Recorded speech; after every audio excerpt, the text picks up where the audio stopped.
तो माता पार्वती कहती अरे नहीं नहीं नारद, ऐसा नहीं है भैया, मेरे पति तो मेरी सारी बात भी मानते हैं और मैं भी उनकी मानती हूं, और मेरे पति में और मेरे आपस में दोनों में हम में इतना अच्छा मतलब संबंध है कि आपस में कोई बात नहीं छुपाते।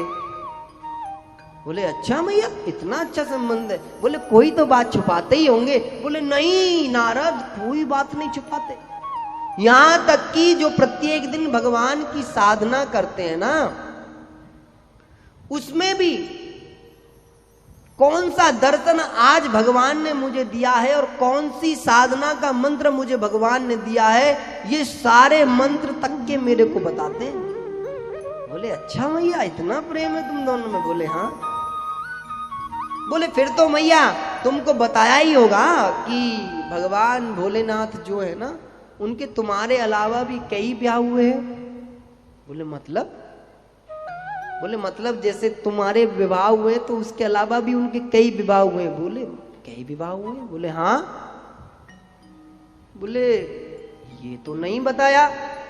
बोले अच्छा अच्छा, चलो चलो ये रह गई होगी बातचीत। तो मैया ये तो बताया ही होगा कि तुम्हारे अलावा भी बाबा की कई पत्नियां रही हैं। बोले कई पत्नियां रही हैं? बोले हाँ। बोले तुमको नहीं बताया ये? बोले नहीं। बोले अच्छा। बोले मैया फिर तो तुमसे बात करना, यदि आगे कुछ और बोलूंगा तो फिर तो ऐसी बहुत बात है जो तुमसे छुपाई है भगवान ने, और अभी तो तुम ये कह रही थी कि मेरे पति मुझसे कुछ नहीं छुपाते। बोले हाँ आज तक छुपाया तो नहीं, लेकिन ये नहीं बताया जो तुम पूछ रहे हो। मेरे पति तो बहुत ही सिद्ध हैं, मेरे पति तो बहुत अच्छे हैं। बोले मैं कब मना कर रहा हूं अच्छे हैं? आपने कहा कि कोई बात नहीं छुपाते, तो इसलिए मैंने आपसे बता दिया कि शायद ये बात भी तुमको बता रखी होगी। तो भैया नारद जी बोले अच्छा मैया, मुझको थोड़ा ना कहीं बहुत काम है, अभी मेरे को जाना है। अपना काम वो कर चुके थे जो उनको करना था। नारद जी चल दिए। अब मैया के पेट में धीरे धीरे हुड़ होवे कि कैसे ही भगवान भोलेनाथ साधना से उठे तो पूछू कि तुम्हारी दूसरी पत्नियां कौन है।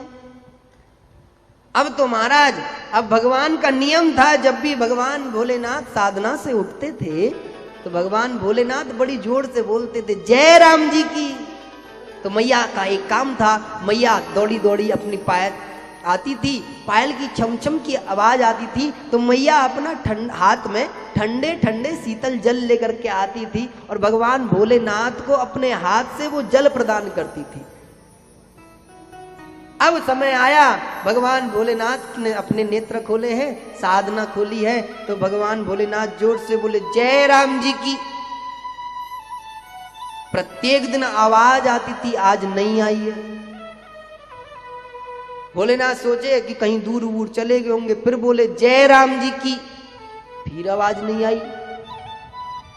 अब के सोचा कि लगता है ज्यादा दूर हो गई होगी, तो फिर बोले जय राम जी की। अब आती है आवाज अंदर से, मर नहीं गई हूं, जिंदी हूं, यही हूं, कहीं नहीं गई। भगवान भोलेनाथ सोचे पहले तो कभी पार्वती ने ऐसे नहीं कहा, आखिर क्या कारण है? तो भगवान भोलेनाथ के अब जोर से कहते कहां हो? आवाज नहीं आती। फिर दोबारा से तो भगवान ने कहा कि आज लगता है कुछ ज्यादा कुछ गड़बड़ हुआ है। तो भगवान भोलेनाथ उठते हैं, उठ करके कैलाश पर्वत पर घूम करके देखते हैं तो सारी गुफाओं को खंगाल लेते हैं, लेकिन कहीं पर भी पार्वती नजर नहीं आती। अब एक अंतिम कक्ष बनता है जिसका नाम है कोप भवन। वहां व्यक्ति तभी जाता है जब नाराज हो जाता है। बोले अब तो एक ही जगह रह गई है। तो कोप भवन वाली जो गुफा है, भगवान भोलेनाथ जब उसमें प्रवेश किए तो देखा पार्वती मैया पीठ के बल इधर पीठ करके बैठी हुई है, मानो यदि एंट्री भी करें तो मुंह ना दिखे, कमर दिखे। तो भगवान भोलेनाथ ने सोचा मैं तो सुबह से लेके अभी तक साधना में रहा हूं, कोई बात भी नहीं हुई, उसके बाद भी आखिर पार्वती नाराज क्यों है? तो प्रत्येक दिन जब भगवान भोलेनाथ उठते थे तो माता पार्वती जल लेकर के जाती थी। आज जब पार्वती नाराज हुई है तो भगवान भोलेनाथ के हाथ में जल है। भगवान भोलेनाथ माता पार्वती के पास में बैठे हैं। पार्वती को सबसे पहले जल दिखाते हैं कि पार्वती जल तो पी लो, बात तो होती रहेगी, माना गुस्सा हो, जल तो पी लो।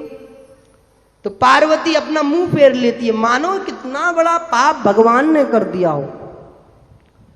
अब तो भोलेनाथ भगवान पूछते हैं, अच्छा पार्वती बात क्या है, तुम नाराज क्यों हो? तो जब काफी बार पूछते तो माता पार्वती कहती है कि प्रभु आप अपने आप को सबसे बड़े सत्यवादी मानते थे कि मैं तो मेरे जीवन में तुम्हें पाने के लिए मैंने ना जाने कितना तप किया, कितना साधना की, तब जाके तुम जैसे भोले भंडारी मेरे को मिले। लेकिन तुम तो बड़े दिमाग के चतुर हो। बोले कैसे? बोले तुम ही बोलते थे मुझसे कि पार्वती मैं तुमसे कोई बात नहीं छुपाता, लेकिन तुमने मुझसे बात छुपाई है। बोले क्या? बोले वो तुमको मालूम होगा और मुझे तुम्हारे साथ अब रहना नहीं है। तुमने जो पति पत्नी से छल कपट करे उसका संबंध पति पत्नी का पवित्र नहीं होता। इसीलिए जो नारी या जो पुरुष आपस में एक दूसरे से छल कपट करते हैं उनका संबंध में गांठ आने के चांस बहुत ज्यादा होते हैं।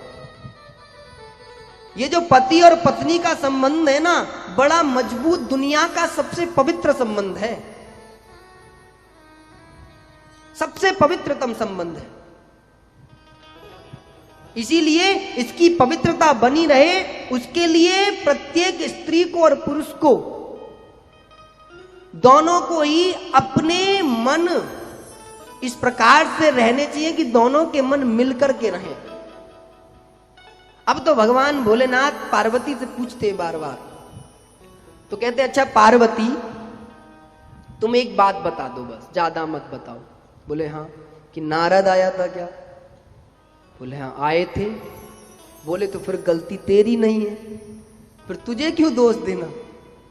बोले जहां नारद आता है वहां तो युद्ध छिड़ते हैं, वो तो भगवान राम की इतनी बड़ी कृपा है कि अभी बातों से बात चल रही, इतने में तो हमें डंडा